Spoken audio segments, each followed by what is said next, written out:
तुमादिदेव पुरुष पुराण स्तुमस्य विश्वस्य परं विधानं वित्तासि विद्यं च परं च धाम त्वयततं विश्वमनन्तरूपं वायुर्जमोऽग्नि वरुण शशाङ्क प्रजापतिस्त्वं प्रपितामहश्च नमो नमस्तेस्तु सहस्रकृत्य पुनश्च भूयोऽपि नमो नमस्ते पुनश्च भूयोऽपि नमो नमस्ते पुनश्च भूयोऽपि नमो नमस्ते। प्रिय परम जीवन सर्वस्व श्री श्री ठाकुरंकर श्रीपाद पंकज तले मोर अनंत कोटि प्रणाम। परमराध्या जगज्जननी श्री श्री बड़मां श्रीचरण मोर कोटि प्रणाम। परम पूज्यपाद श्री श्री बड़दा श्रीचरण मोर कोटि प्रणाम। परम पूज्यपाद श्री श्री आचार्य देव श्रीचरण मोर कोटि प्रणाम। गुरु परिवार समस्त सदस्य मान चरण में मोर आभमी कोटि प्रणाम। आज शुभ लग्न बिंझारपुर सत्संग विहार आनुकूल्य आयोजित होई उद्यापित होता परम प्रेम श्री ठाकुर अनुकूल चंद्र शुभ 138तम जन्म महोत्सव तत्सहित चतुर्थ वार्षिक श्रीमंदिर प्रतिष्ठा स्मृति महोत्सव परिप्रेक्षी में आयोजित सत्संग साधारण सभा उपस्थित वरण्य संचालक वरण्य मुख्य अतिथि महोदय कर्मी मंडली सतीर्थ गुरुभ्राता मंडली कल्याणमयी भक्तिमती मातृमंडली निमंत्रित अतिथिवृंद सुधी सज्जन मंडली आपण मानक प्रति प्रत्येक शुभ अवसर में पर अंतर रा प्रीति और जय गुरु निवेदन करे परम पिता अजस्र कृपा को पाथेय करी आज जे प्रकार एक भव्य दिव्य मनोज्ञ उत्सव आशार आयोजन करी समग्र जाजपुर जिला एवं तत्पार्श्ववर्ती अनेक जिलार भाई माँ मानू कर्मी मानू आमंत्रण करी ए सत्संग विहार जे समस्त कर्मकर्ता उद्योक्ता एवं गुरु भाई माँ एवं जनसाधारण माने अकुंठित स्नेह सहयोग समर्थन बल यह आज संभवपर होती मु प्रार्थना करी प्रभुंर आतुल चरणार बिंदे से उद्योक्ता मानकर जनसाधारण तथा कर्मी भाई मानकर गुरु भाई माँ मानकर सर्वविध मंगल एवं इष्टिमय जीवन प्रभु चरण में प्रार्थना करी। श्री ठाकुर कहले भल पाइबार टाण कर्मे आणे सबलता जीवन उत्थान।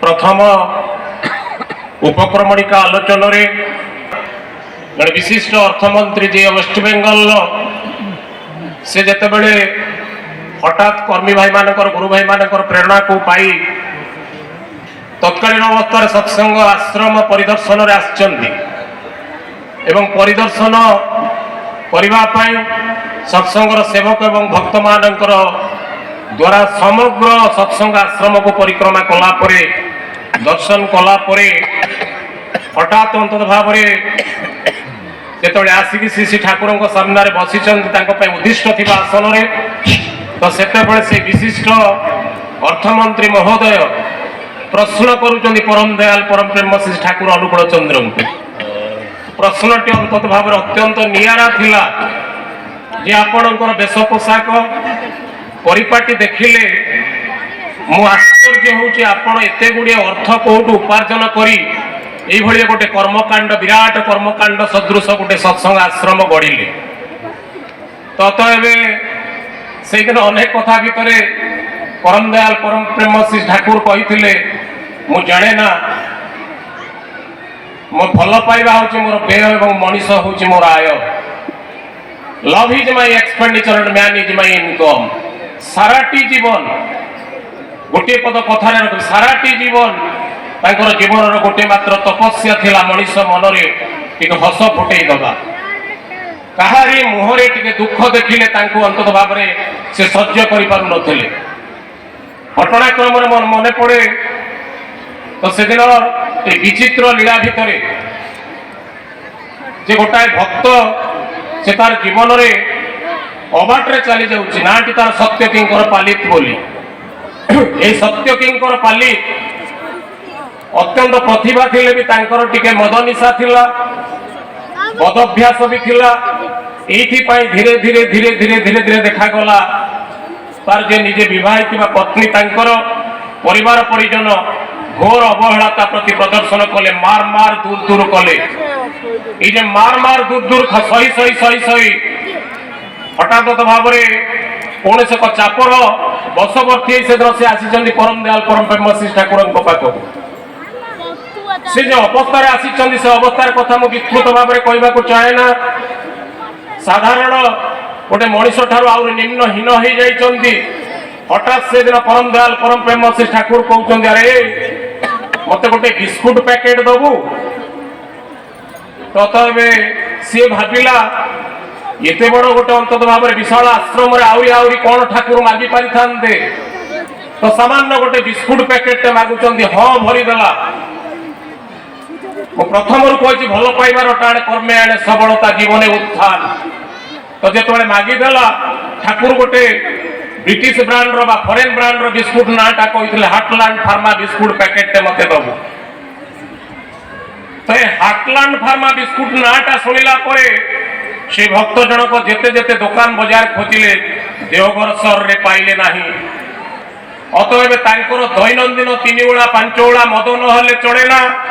ଯେ ମୁହୂର୍ତ୍ତରେ ତାଙ୍କର ଆରାଧ୍ୟ ଇଷ୍ଟ ଦେବତା ଗୁରୁ ତାଙ୍କୁ ନିର୍ଦ୍ଦେଶ କଲେ ମୋର ଗୋଟେ ବିସ୍କୁଟ ପ୍ୟାକେଟ ଦରକାର, ଆଉ ପର୍ଟିକୁଲାରଲି ଏଇ ବ୍ରାଣ୍ଡ ବିସ୍କୁଟଟା ମୋର ଦରକାର, ସେତେବେଳେ ସେ ବୁଲି ବୁଲି ବୁଲି ବୁଲି ସଂକ୍ଷିପ୍ତରେ କହିବାକୁ ଚାହେଁ ଅନେକ ଗୁରୁତ୍ୱପୂର୍ଣ୍ଣ ପର୍ଯ୍ୟାୟକୁ ଆମେ ଧୀରେ ଧୀରେ ଯିବା।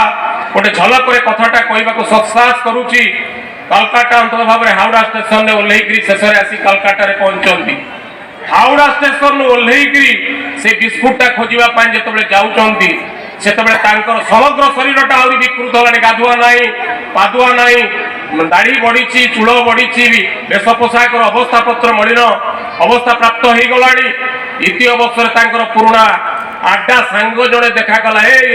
ଇଆଡେ ଶୁଣ, ତତ ଡାକିଲା ଆଇଟି ଅନ୍ତ ଭାବରେ ଭାଟି ଆଡେ ଯିବା। ସେ କହିଲା ଶୁଣ, ଆଜିର ଭାଟିର ପ୍ରଶ୍ନ ଉଠୁନି, ଅତଏବ ତୁ ଯଦି ଅନ୍ତତ ଭାବରେ ଗୋଟେ ବ୍ୟବସ୍ଥା ପତ୍ର କରିଦବୁ ତାପରେ ଦେଖାଯିବ। କହିଲା କଣ ନା ମୋର ଆରାଧ୍ୟ ଗୁରୁଦେବ କହିଛନ୍ତି ମୋର ଗୋଟେ ଅନ୍ତତ ବିସ୍କୁଟ ପ୍ୟାକେଟ ଦରକାର, ତାର ନାଁଟା ହେଲା ହାର୍ଟଲାଣ୍ଡ ଫାର୍ମା। ତଥାପି ଦେଖାଗଲା ସେ କହିଲେ ଏଇ ଗୋଟିଏ ମାତ୍ର ବିସ୍କୁଟ ପ୍ୟାକେଟ କଥା କହୁଛୁ, ଆଏ ସେ ଜାଣିଥିଲା ଅମକ ଜାଗାରେ ମିଳିବ। ନେଇଗଲା ପରେ ସେ ବିସ୍କୁଟ ପ୍ୟାକେଟଟା ସଂଗ୍ରହ କଲା ପରେ ସାଙ୍ଗ ବି ଅଛି, କୌଣସି ମୁହୂର୍ତ୍ତ ଡେରି ନ କରି ଅନ୍ତଭାବରେ ସିଏ ଫେରିଛି। ଅନ୍ତତ ଭାବରେ ଟ୍ରେନ ଧରିଛି, ପାଲ୍ଟା ଟ୍ରେନ ଧରି ଆଶ୍ରମରେ ଆସି ଦୟାଲ ଠାକୁରଙ୍କ ପାଖରେ ପହଞ୍ଚିଛନ୍ତି। ପହଞ୍ଚିଲା ପରେ ଅନ୍ତଭାବରେ ଠାକୁର କହୁଛନ୍ତି, ଆରେ ବିସ୍କୁଟ ପାଇଲୁ? ବିସ୍କୁଟ ଥୋଡ଼ି ତାଙ୍କର ଦରକାର ଥିଲା ଆଜ୍ଞା। ତଥାପି ପଚାରିଲେ ବିସ୍କୁଟ ପାଇଲୁ ନା? ହଁ ପାଇଲି। ଆରେ ଏଇ ଗୋଟିଏ ବିସ୍କୁଟ ପ୍ୟାକେଟ ମୋର ପ୍ରୟୋଜନ ପୂରଣ କରିବା ପାଇଁ, ତୋର ଯଦି ଏଇ ଅବସ୍ଥା, ଖାଇବା ନାହିଁ, ପିଇବା ନାହିଁ, ଗାଧୁଆ ନାହିଁ, ପାଧୁଆ ନାହିଁ, ଆଉ ତୋର ଅବସ୍ଥା ଦେହର ଏଇଆ, ତାହେଲେ ଅନ୍ତତ ଭାବରେ ଚିନ୍ତା କରି ଦେଖ, ମତେ ଅନ୍ତତ ଭାବରେ ଖୁସି କରିବା ପାଇଁ ଏ ବିସ୍କୁଟଟା ଦେବା ପାଇଁ ଯେ ତୋର ଅବସ୍ଥା ପ୍ରାପ୍ତ ହୁଏ, ତାହେଲେ ମତେ ଭଲ ପାଇ ଯଦି ଠିକ ରାସ୍ତାରେ ଭଲ ରାସ୍ତାରେ ତୁ ଚାଲୁ ତାହେଲେ ତୋ ଜୀବନ ବିରାଟ ଜୀବନରେ ରୂପାନ୍ତରିତ ହବ ଆଜ୍ଞା। ଗୋଟିଏ ଉଦାହରଣ ଭିତରେ, ଗୋଟିଏ ଛୋଟିଆ କ୍ଷୁଦ୍ର ଉଦାହରଣ ଭିତରେ ମୁଁ ଏଇଆ ଜାଣିଲି, ମଣିଷ ଜୀବନରେ ଯଦି ଗୋଟିଏ ଲଭ୍ ସେଣ୍ଟର ନ ରହନ୍ତି ଆଉ ସେ ପ୍ରୀତି କେନ୍ଦ୍ରକୁ ପରିପୂର୍ଣ୍ଣ କରିବା ପାଇଁ ଯଦି ମଣିଷ ନରନାରୀ ନିର୍ବିଶେଷରେ ଚେଷ୍ଟା ନ କରେ ତାର ଜୀବନର ସମସ୍ତ ଦୁର୍ଗତି ଉପରେ ହାତ ପଡିବ ନାହିଁ। ଆସନ୍ତୁ ଏଇ ଭବ୍ୟ ଦିବ୍ୟ ଉତ୍ସବରେ ବିଶ୍ୱ ଜଗତରେ ସ୍ୱାର୍ଥର ସର୍ବସ୍ୱ ଦୁନିଆରେ ପ୍ରତ୍ୟେକଟି ମଣିଷ ଆଜି ଯେତେବେଳେ ଦୁଃଖ ଏବଂ ଦୈନ୍ୟ କ୍ଲେଶ ଭିତରେ ଚାଲୁଛନ୍ତି, ସେତିକିବେଳେ ସତ୍ସଙ୍ଗର ପ୍ରତ୍ୟେକଟି ଦୀକ୍ଷିତ ମଣିଷ ଆଚାର୍ଯ୍ୟ ଦେବଙ୍କର ଆଶୀର୍ବାଦ ପ୍ରାପ୍ତ ହୋଇ ଆଜି ବିଶ୍ୱ ଜଗତରେ ଗୋଟିଏ ସୁନ୍ଦର ବ୍ୟକ୍ତି ଜୀବନ, ଦାମ୍ପତ୍ୟ, ପାରିବାରିକ, ରାଷ୍ଟ୍ରୀୟ, ସାମାଜିକ ଜୀବନ ଗଢି ଉଠିଛି। ବୈକୁଣ୍ଠ ହେଇ ଉଠିଛି ଆଜି ପ୍ରତ୍ୟେକଟି ପରିବାର। ପୁଣି ଥରେ ଆମେ ସଂକଳ୍ପ ନେବା এইভাবে ভাবে তাকে জাবুড়ি ধরি ভাল পাই সমস্তে গাই উঠিবা সর্বে ভবন্তু সুখিন সর্বে সন্তু নিরাময়া সর্বে ভদ্রাণী পশ্যন্তু মা কৌশিক দুঃখ